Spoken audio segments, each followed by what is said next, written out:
Hi, I'm Sarah. And I'm Drew. And we are back with another one of our top 5 game lists for Let's Table It.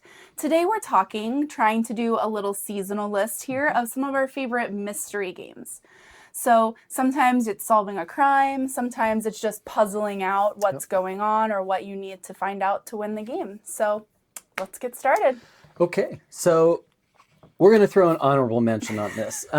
Simply, we haven't gotten it to the table a lot, but I'm really enjoying the theme. I'm enjoying the mystery of the game. And it scratches an itch that I think missed a little bit on one of their previous games. And we're going to throw Dark Quarter onto this one. So Destiny's was so close to a hit, I think, for us. Yeah, it had a lot going for it, but we had one fatal flaw for us. And it was competitive. And so you got so involved in your story and you wanted to get things figured out and all those things. And then somebody else would get to it first and you couldn't resolve your part. Yeah. And that was a frustrating issue. This really solves that. I also like that it's set 1980s New Orleans. Just a really interesting theme and time with some of the occult and things like that. And I think it's kind of neat. It's definitely not one you're going to pull out as a family. This has some very coarse language. And I think that was maybe something that kept us from putting it on one of our the main top 5, because we do try to keep it pretty family friendly here. This is not family friendly. No. There is a lot of language, there's a lot of theme, there is blood and gore, not for families. Yes, exactly.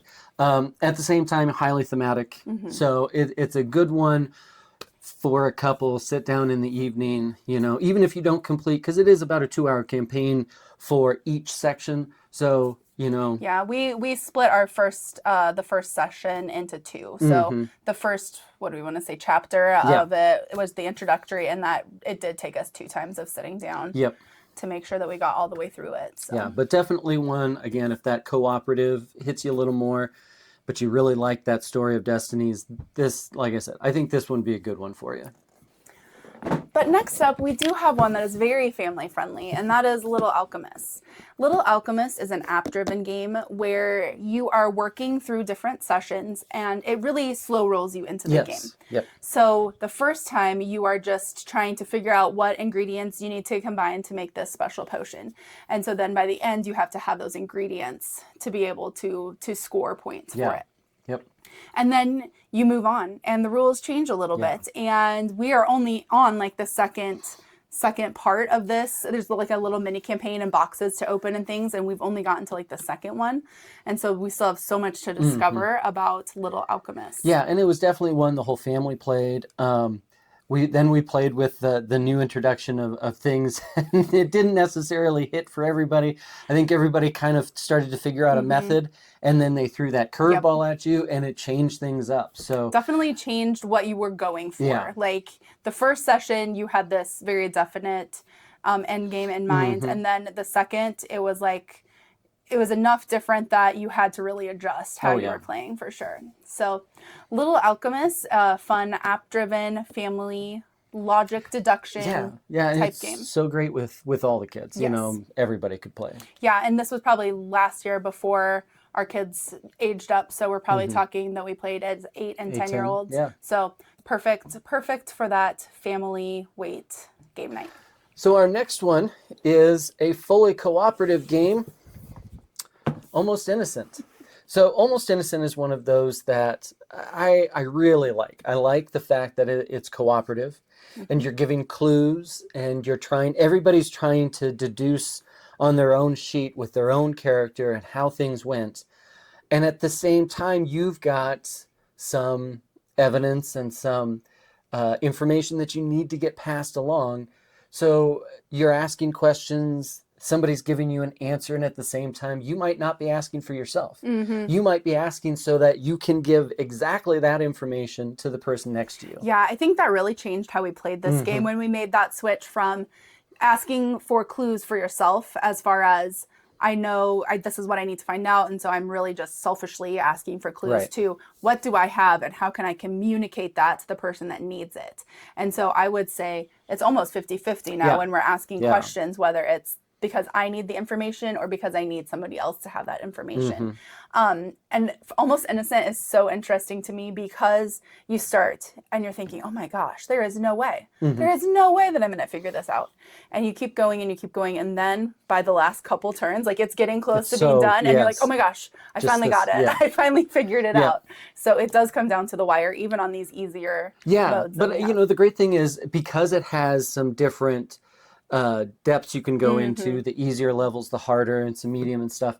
We can play the easier with the kids, and things like this. And I definitely think this would be something you could definitely gear it up if you've got a game group going, or if it's just you and your significant other, or anything like that.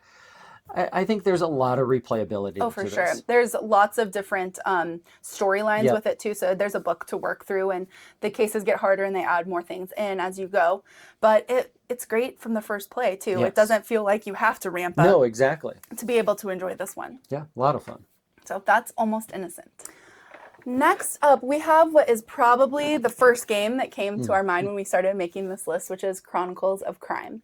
And Chronicles of Crime, I think, is that kind of quintessential app-assisted, was one of the first games that really did this successfully. And in the app, you will select which mystery you want to solve, which case you want to go on.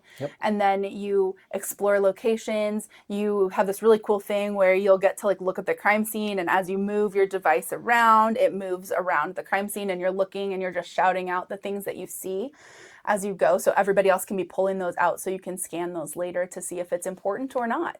And I think that one thing that this is good for us is for getting out of our heads, and maybe while these other ones are very logical, a lot of the time with Chronicles of Crime, you just got to go with your gut. And you've got to just think story-wise, where is this going and what makes the most sense and how are you feeling about it, more so than I have everything, all of the evidence lined up and I know this is what it is. Yeah, because you've got that time crunch that's set up by the game itself. At some point you've got to just pull the trigger and go for it, shoot for what you've got, and sometimes you get all of it right, sometimes you miss a couple, but that's kind of how it goes. Yeah, and I think that's really interesting is that not only do you get the yes, you solved it, or no, you didn't solve it, you kind of get this star rating as far as how much did you find out? Was there stuff that you could have gotten and you didn't? And that's really interesting because then we see that number and we're like, I wonder what we missed. Should we go back and do it again? Is there something that's going to be important later? And so that's kind of been an interesting one for us. And there are so many versions. Yes, I was just going to say that you've got the time series one that they did with 14, 19, and 24. Redview Inn is supposed to be a more family friendly. A little more family friendly, yeah. Maybe junior high maybe. And things like that. There's a lot there. And there's fan-made scenarios and things you can buy, and it's really kind of cool. It has a lot of replayability for sure. So that's one of our favorites, Chronicles of Crime. Okay. All right. Our number 4 here, the next one up is Animals of Baker Street. So very similar to Chronicles of Crime in that you're going around trying to solve a case. The difference is you play as a cute little animal in a Sherlock Holmes setting. And no apps. No apps on this yes, one. it's 100% app free. This is a good one to unplug, have the family play with the kids. But each character, each of the little animals has their own little power and what they're a little bit better at. You got some that are really good at persuasion, others that are a bit more of the muscly, and so everything's a little different, and it lets everybody kind of choose their own little. Yes, and it's kind of good for everyone to sit there and think in this scenario that's been presented, which one of us would be best to kind of solve this little problem that we have, and so that's good for everyone to kind of think on their own about. I will say, if you do not like narrative-driven games, this is probably not for you. I think it can border on activity versus game. I suppose. A little bit, because there is so much reading. Really, you're just following this story and trying to figure out what to do next. There's not really turns and things like that. You're not... Right. So I've heard that critique of this a little bit, is that it's a story that you're kind of choose your own adventure Yeah, following yeah. along.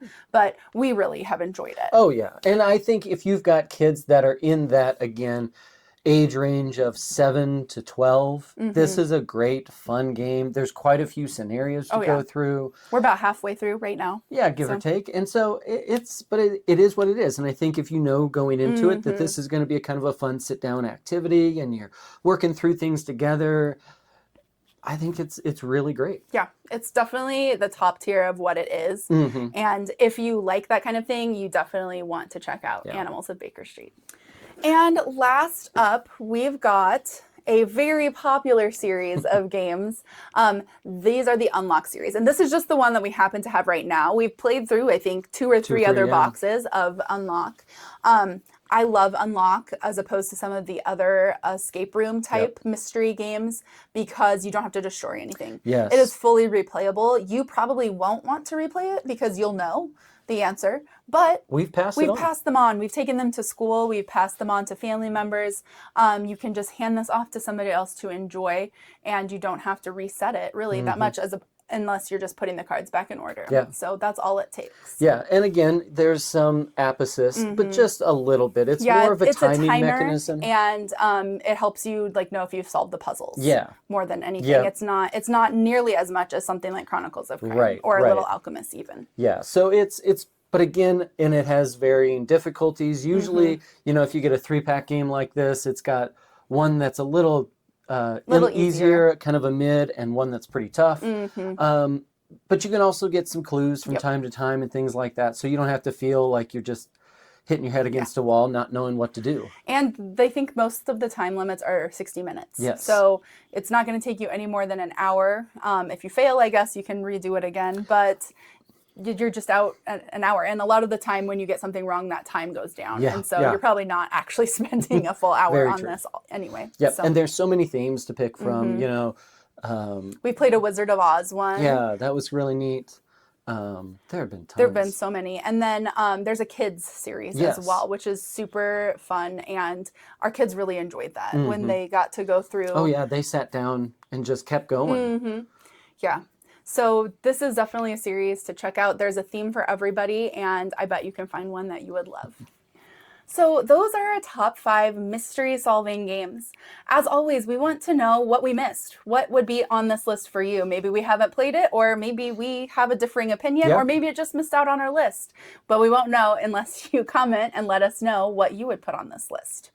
We're always interested in hearing new suggestions and finding new games. This is a genre that clearly we like a lot, and so deduction, logic, solving something. And we like to see those comments and just the ideas. It really gives us a good direction of, especially if we've kind of heard something before. If we get a couple people that say something, then we'll probably pull the trigger. Definitely check it out for sure. If you've enjoyed our top 5 lists, please make sure you're subscribed to us on Let's Table It so you don't miss our next one. If you want to see more of our family's day-to-day gaming adventures, either the full family or Drew and I as a couple, you can find us on Instagram at Sara Always Loses. And until next time, we'll see you at the table.